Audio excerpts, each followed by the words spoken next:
5 seconds.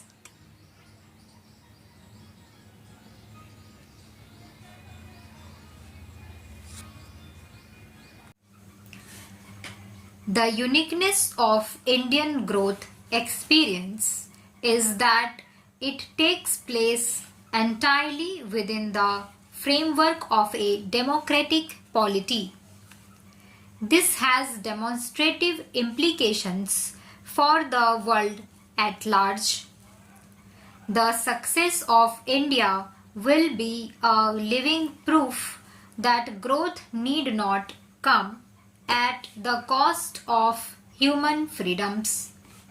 At the same time, its intrinsic stability and consensual basis will make themselves fully felt in long-term partnerships. Many of you probably know the diversity and the complexity of a country of 1 billion people that India is. All the great religions of the world are represented in our country.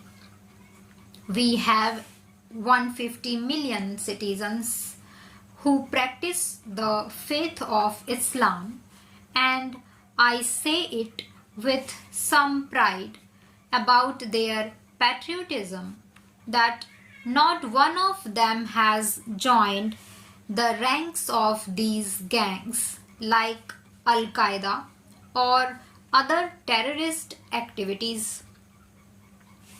Our track record on cooperation with the United States, even within the last year that our government has been in office, clearly conveys a determination to raise both its quality, content, and scope.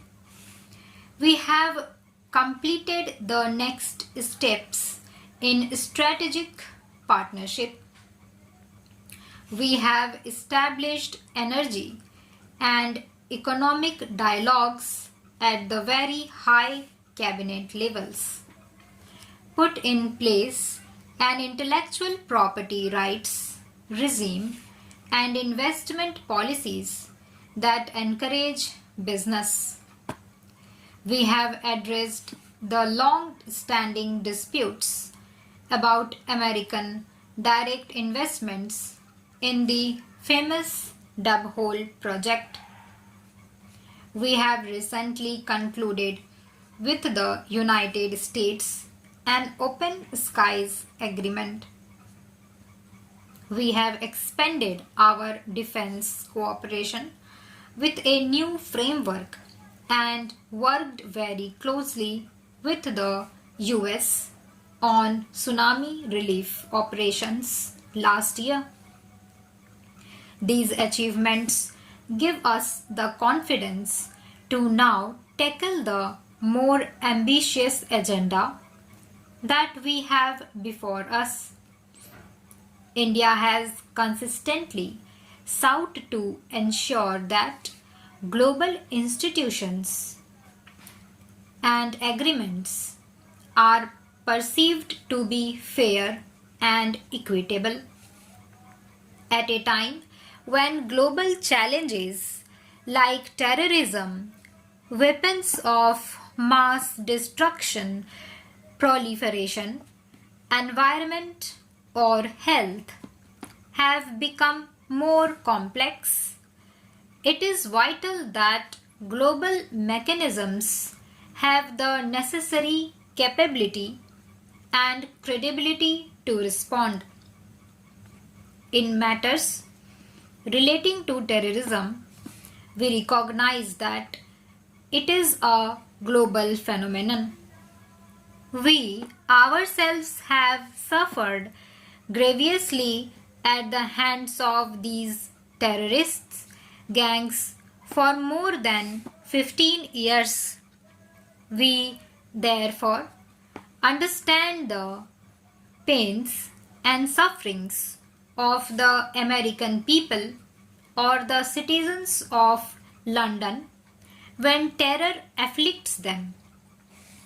We recognize all civilized societies have an obligation to work together to deal with this phenomenon.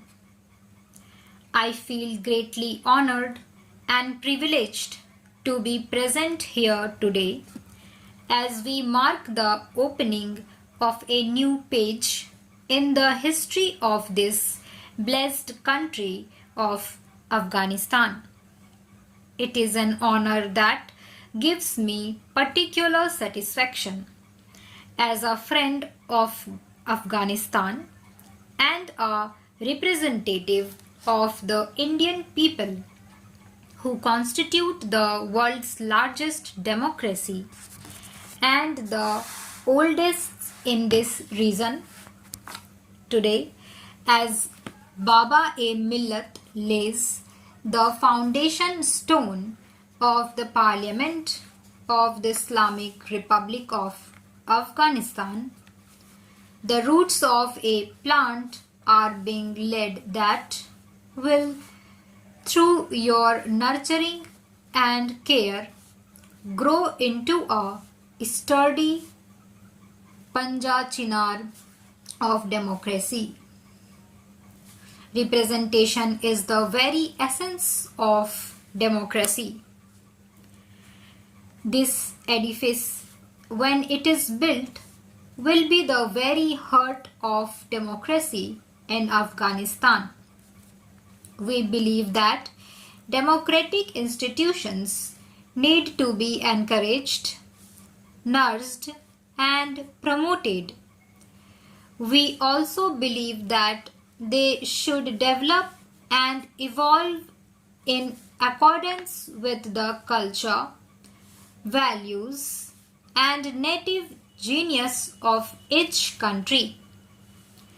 We are partnering other democracies through the Global Democracy Initiative and have contributed $10 million to the UN Democracy Fund to be used to promote institutions based on the eternal values of liberty, equality, and fraternity.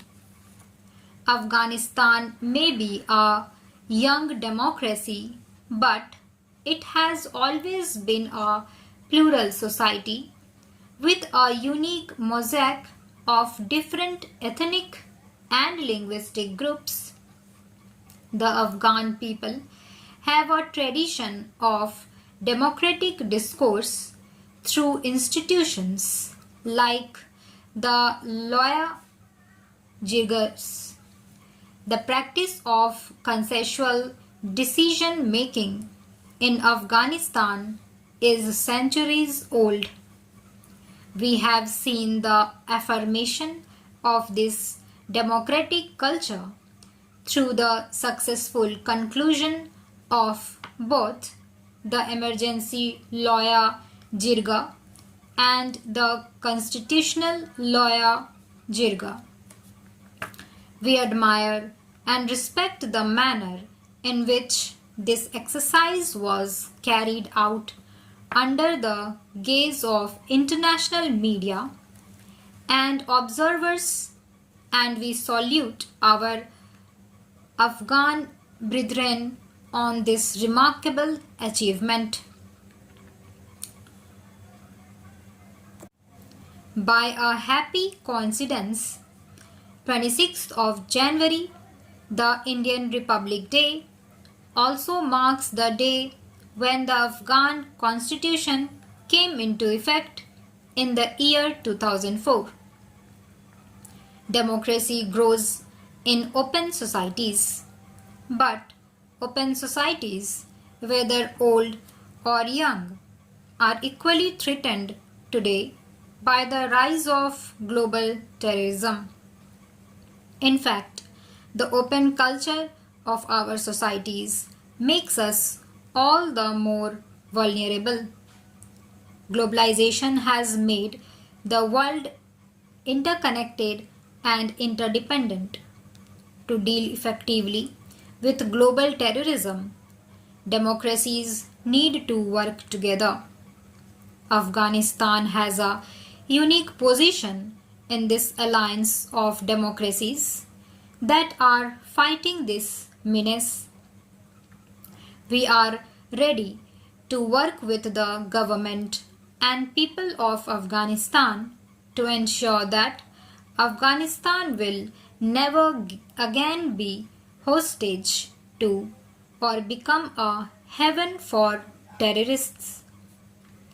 The real test of a functioning democracy does not lie within the pages of the Constitution. That will lie in the august house. Stop.